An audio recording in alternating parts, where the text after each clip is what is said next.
Hi everybody, thanks for checking out my YouTube channel. Today I'm here with my dad on his birthday. What year's birthday is it for you? 57. On his 57th birthday. So we figured we would make a podcast today, and you said somebody that you listen to makes a podcast with their dad on their birthday? Prager used to talk to his father, Prager University. The guy, he used to talk to his father for his whole time on his birthday every year. Awesome. Just had a conversation with him, so I thought that was neat. That is cool. Yeah, thanks for coming. So what do you want to talk about today? Well, I wanted to take the first chance. You recently talked about having 4 years of sobriety.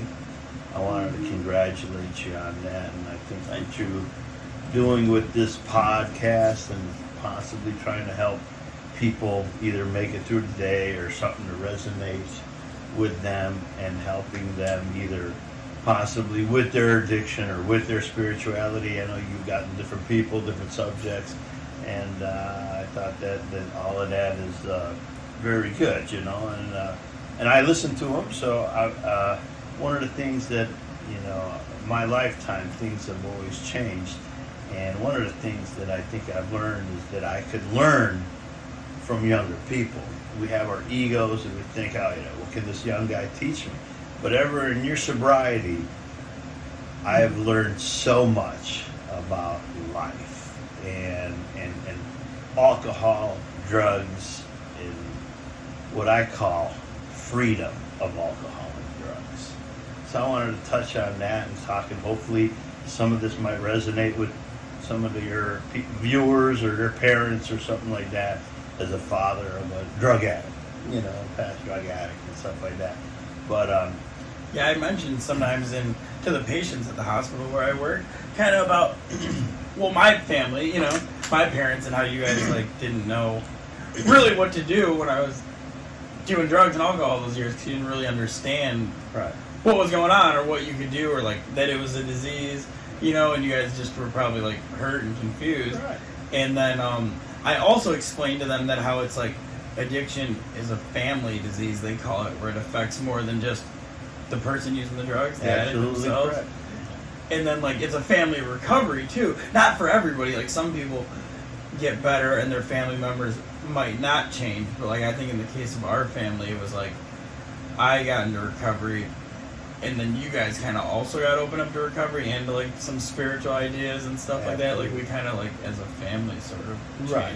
And to put a little history, like you had said, alcohol had something to do in all of my life until basically we started this venture 4 years ago. As far as I can remember back, being as young as I could, my father was a drinker.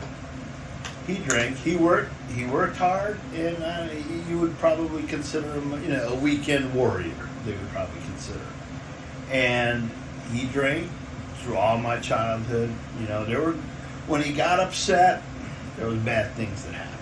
So you knew not to get in his way if he wasn't good. Mm-hmm. But probably by the age of 12 or 13, I started drinking. I remember my friends and I. We got drunk on the day we graduated 8th grade. It put me at 14 years old.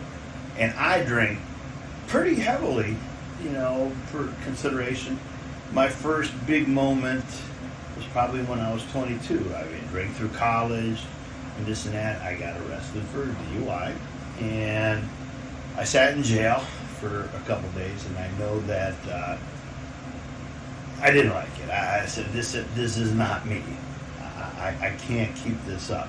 So I tried to change my life, but I didn't stop drinking or anything of that nature. I went to AA meetings at that time. I was 22, but a little younger than you. I went to AA, but the only reason I went was to get my signature. That was it. I didn't hear any word that those people were telling me. My ego was so, this is just for them. This is not for me. I just need to get on with my life. And luckily, shortly after that, I met your mom, my wife, and she was almost like a sponge. She didn't smoke, she didn't drink, this and that, and she swifted me in the butt quite a bit. So my drinking digressed from a daily basis when I used to drink 42, I became kind of like my dad, a weekend type of warrior. More than a weekend warrior, but an event warrior. Anytime we had a birthday party, engagement party, wedding, Christmas, I had a tendency to, overindulge. My dad had a motto. There's only one reason to drink, and it ain't for the taste, to get drunk. And I kind of, agreed with him for a long time. So, even though I, stopped drinking often by the time I was 22, I curbed down. Until 42 or so, I still drank, quite a bit. I mean, we have parties every month. It's somebody's birthday, somebody's this, somebody's that, 2 or 3 times a month. So sometimes, every weekend, and stuff. But then, again, I had a couple big events, so I was always, again, now I'm in my 30s, and alcohol is spanning from 5 to 32. I'm just thinking, it's a part of life. It's a part of the family. It's a part of life. That's what it is. And then I had a great friend of mine who died by 37. He never slowed down. Died of alcoholism, right? By the time he was 37. At 42, I had another big transformation in my life. I had a brother-in-law that passed away. And That's okay. He passed away, and I got totally drunk the day they buried him. Don't remember how I got home or anything. I swore that I would never get intoxicated again. And I never did. I drank, but I never got totally intoxicated. And that was 42. At 52, like I said, and even in those 10 years that I never got intoxicated, I always fought with alcohol. Go to a party, how am I going to not drink? I'm going to have 2 drinks, 3 drinks. Alcohol was still in charge. I had to fight it. Had to go take a ride. I don't feel good today. People always knew I like to drink. How come you ain't drinking today? Well, whatever. I made excuses and stuff. But it was always still a part of it, And then you got onto yours. Drug addiction. So that never, like I said, never stopped. Like being a part of your life? Yeah. It was always part, either me, my dad, me, you. It was always something. And then, what happened to you, and when you, talked to me and said, you want to change and you want to get sober. I think the very first time you said something, I went to a meeting with you, to a NA meeting or something out in Griffith. You mean after I got out of rehab? Yeah, after rehab. Yeah. One meeting, you went to one. And then you said, hey, they got opens every Sunday in Dyer, From the very first Sunday open that I went to, it just resonated. Each one of those people that had their speech, I learned so much from. I learned from the people in AA, spirituality, from the big book, just listening. I was never a reader, per se, in my life. But I could absorb and listen, and I extracted so much. And then, I think I turned you out to the Tao from another person of mine, and we started reading it and stuff like that. And it just dawned on me that spirituality was the answer.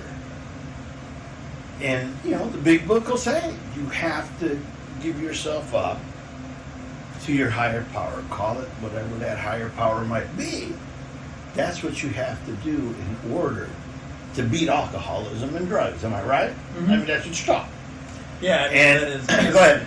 No, yeah, that's how it is. I mean, now that's like the whole thing that AA is founded on, basically. It is. And there is people that try and get sober without that other ways, but it's extremely more difficult. And when they do, oftentimes they're just abstaining, but they're not living, like they're not flourishing, they're not growing spiritually and they're not recovering, they're just like white knuckling it, like I'm not going to drink today. Well, that's how I was for 10 years. I'm not going to, it was always in in the fight. But once I started reading and practicing what those people, and AA say, don't take my story, you'll walk your way out of this room. But every time I went to a meeting, something, that person or that lady or that young kid, old kid, whatever it was, something always resonated to me. Like, yeah, I had probably achieved some of the steps in AA on my own, like you said, doing this, doing that. But I never paid attention to the AA. I knew it existed and stuff like that. But once I learned that and started reading, and, like I said, you were in your recovery and stuff like that. Somewhere in these last 4 years, I've just totally absolved total freedom from alcohol. I don't care if it's the 4th of July, Memorial Day, wedding, never ever does it cross my mind to have a drink. My life without alcohol, and you without alcohol, and the family without alcohol, has made life tremendous. I went through open heart surgery not too long ago. Nothing. It's great. I remember my mom. She was always stressed out because of my dad. And when my dad passed away, one thing I also, in retrospect, realized, she was at peace. It was the alcohol in my dad. It was causing her not to sleep. Yeah, isn't that sad? Sometimes people get like that. Where it's not that they hate, that they don't like the person, but like, if they go away or die, they have more peace. Like, I heard people share that in recovery and stuff like that. Did like, you? Family members where they'll be like, I prayed, have my child either get clean or die from this because I can't live like this. Because they can't live. Right. And although my mom loved my dad and stuff like that, she was at peace. She went to bed every night and slept every night. She wasn't worried about him, and stuff like that. So, the sense of freedom that it has brought to me. Now, like I said, it don't matter anymore to me. It never crosses my mind. People go like, "Oh, you don't drink?" No, it doesn't cross my mind. And it feels good, And some of the things, we're living in these crazy times, like this COVID time. And I like to now read, and I like to ask a lot of questions. And like I said, mine is more on the spirituality. And we know, from the Tao, reading the Tao will tell you that religion is not spirituality. They have a lot of things in common. I went to church all my life. As a kid, my dad did, my mom did. Did you get anything from that? No, like when you not in retrospect. Nothing. I knew how to cross myself and do stuff, but never got it. Never felt any connection. Well, it was just like it seemed more when we went to church that it was just like a thing you have to do, like go to church, go to Sunday school, cross yourself. So and that would do it. You're covered. God would say, "All right, he was there. Good man." A lot of right. People, so I went to church. I was standing there. I participated, but I wasn't spiritual. Now I feel I'm spiritual, and I can go to any church. Catholic church. I go to Orthodox church. I don't have to go to church. I'm there with the Tao, Yeah, I think that's the perfect way to say it, because some people, people start with the opposite, like the first thing where they're in church and then they realize, maybe the church wasn't for them or the religion, and they find spirituality. The only thing I don't like is when some people find their spiritual self and then they'll turn around and criticize people who go to church. But like you said, it works both ways. You could find it not in church, or if the church is your method or going to some temple is your method, that could work too. Right. And I think the religion is a tool that you could use to promote your spirituality. Yeah, you could. You could meditate in church, right? You could sit there and meditate and feel the extra vibes or power or whatever it takes. They're not simultaneous per se. They're not one or the same. They're two different, and they help each other. And like what I was saying earlier, that's what mind boggles me about this COVID time. We have, at a time where they're locking down churches, which is a tool of spirituality, as we say. They're locking that down. But yet, You could go to a store, a Home Depot, an Aldi. You go buy drugs in Illinois. You go buy alcohol in Illinois. See, when that happened, the first thing that crossed my mind, and I'm sorry to say, I have an elderly mom who lives with me, your grandma, 83. I worried about her, right? But I understood that a lot of older people were getting sick. My first thing was, how many people on AA are going to die? They can't go to meetings. It really did. It crossed my mind.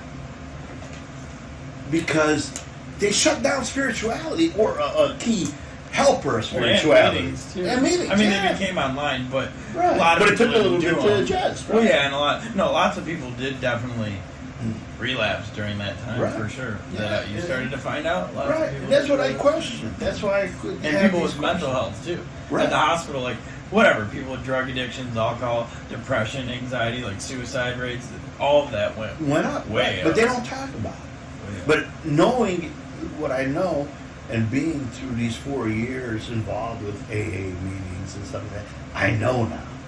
I know that it's there, and it bugs me that people can't go pray, but they can go buy pot. And this is being that I'm dry. It doesn't bother me because I'm not looking to go get it. I'm not looking to go, like I told you, I'm free of it. But it bothers me that our society, per se, is out there okaying Yeah, and people this. support it too. And they're like, well, Right. people don't need to go to church. It's an blah, blah, essential. blah. It's the drugs and alcohol are essential, but the not church the- isn't. Right? And that, I agree with you. I It's support that because I don't, like I said, I don't really go to church. Not against it. I like going. I just don't really go. I mostly go to that temple when I go to do meditation. But Right. the church is really important for a lot of people. And that's like a Right. very powerful thing for them. Yeah. You know, And it like doesn't matter if like there's corrupt powers in the church or whatever, like in the Catholic No. Church. At the base level, there's still people getting lots of growth. Yeah, it's about your spirituality. Yeah. And it doesn't matter, like you said, in religion itself is kind of, in a way, ego. Once the human ego got involved, that's why you got Catholics, Orthodox. I'm Orthodox, right? By trade, you're by birth. Mhm. But Buddhist, this and that. That's because the ego got involved. Yeah. And it splits, you know what I mean? Yeah, like all the different sects. Right. That's why the Taoism is barely even a religion, in that Right. sense, because they don't have doctrines and stuff like that, Because I was trying to explain this to somebody that I work with that was saying that Jesus. Well, I was like, Jesus wasn't like, hey, I'm starting a religion. Right? And he's like, yeah, he was. That was his whole point, was he wanted to start Christianity. But that wasn't what he was doing. Like, I read the Bible all the time. He was teaching people to look inside themselves and find God, and that everything, the kingdom of earth, he said the kingdom of heaven is spread all over the earth, and men don't see it. Like, he was trying to get people to love themselves, love their neighbor, look within, see that the kingdom of heaven is everywhere if you're looking at it from the right way.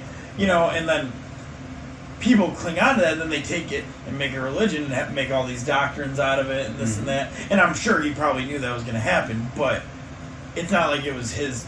He wasn't like, I'm making a religion. He was just, these enlightened people come and just teach stuff. They just tell people how it is, and then people go around it and form it into a religion or a group or whatever, But sometimes it's damaging because, see, I know a lot of people that would never read the Bible because they don't like either what they heard in church growing up, or they don't like what their idea of like what the church told them, like you have to repent or you're going to die or this or that.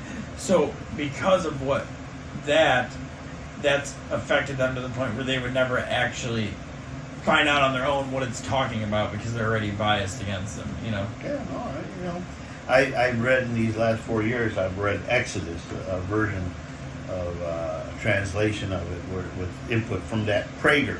He does a thing. So I've read that and the way he's translated and everything. I wanted to read the other ones. It's a slow read, but it's a good read, per se, to try, all these years again, went to church and did everything. I never read the Bible. I think when you were small, we started reading the kids' Bible. And I don't know if we ever got past that. Did we? I think a couple times. Every time, a year later, we start again. And, yeah, the Bible's tough. And they say when you start with the Old Testament, it's even tougher. That's why I started with slower. Exodus. Right. Yeah, exactly. So, again, the fact that you have, you know, achieved this spirituality, and as we know, it's day by day. There's nothing, you know, people relapse and all of that kind of stuff. But the fact that you caught this and you're trying to help people that are young and stuff like that, and maybe because I'm hanging around with people like that, I see so much more hope against drugs and alcohol, the harm that it does to people, to families and stuff like that, and how good life is without it. And you know, so, you know, I caught it at 52. You caught it at 22 or 20. I mean, I'm amazed. I really am amazed. And I've met some of your friends who are catching at 22, 24, 26. And, you know, at AA, when we were going there were guys catching it at 70. But they were happier than crap. That they finally figured it out. I always tell people, it doesn't matter how old you are. No, they didn't care. They said, you know what? The first 70 years of my life was like horse crap. But you know what? I found sobriety. And I know I'm going to be happy for the rest of my life, whatever it is. Right?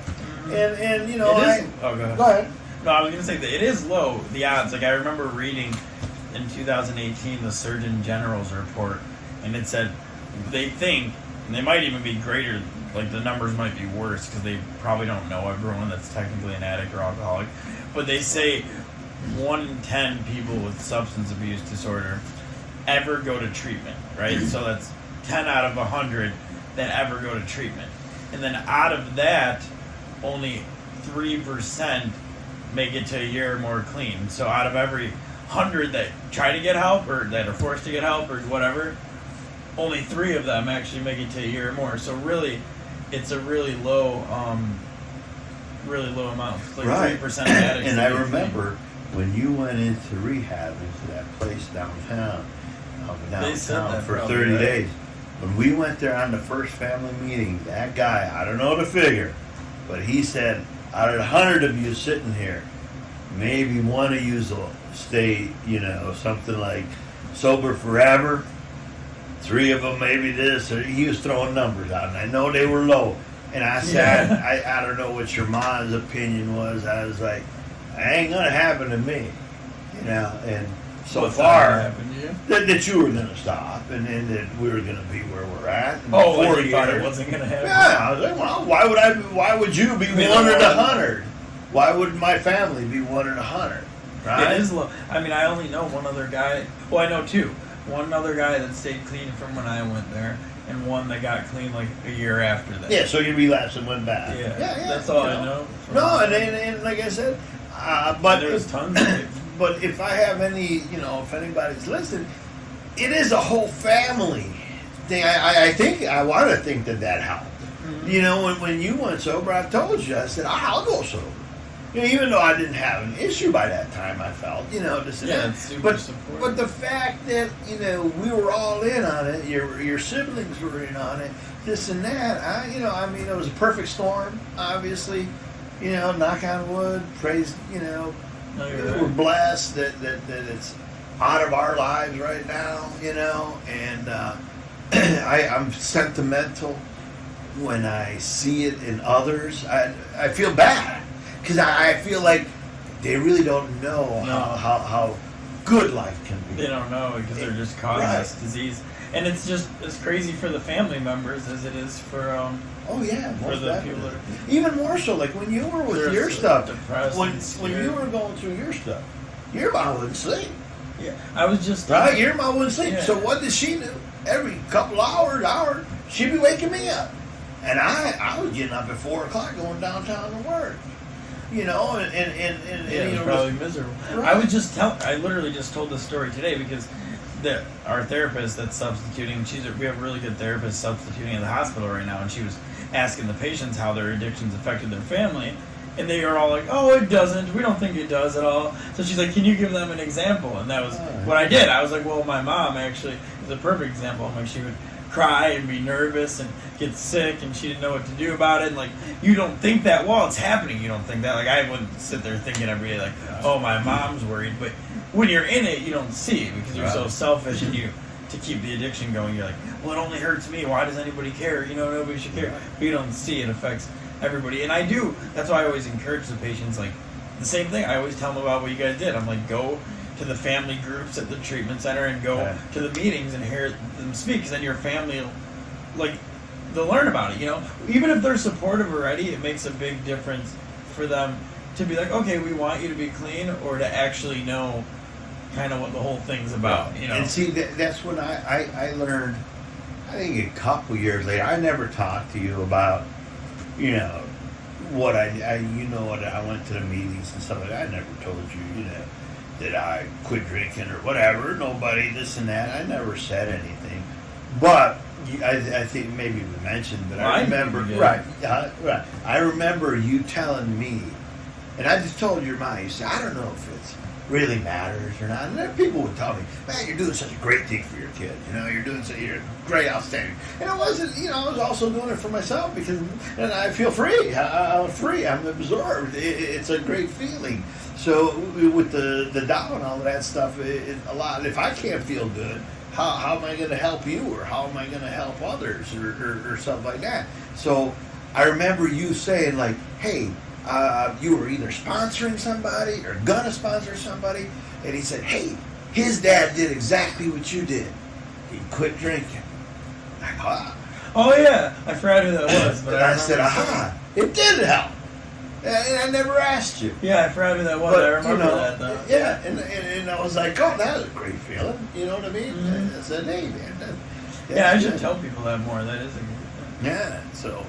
But otherwise, you know, I mean, like I said, you know, thanks for asking me. You know, it's a nice birthday present, you know, Yeah. to sit and chit chat, you know, and I don't know, anything else. Is there anything else you wanted to talk about? Not that I can know. I mean, anything you want to, you know, if you want to. I don't know. Like I said, you know, I'm feel lucky, feel blessed, and hope, you know, hope it helps. There's hope, like they say in AA, keep coming back. The miracle will happen, and it's happened.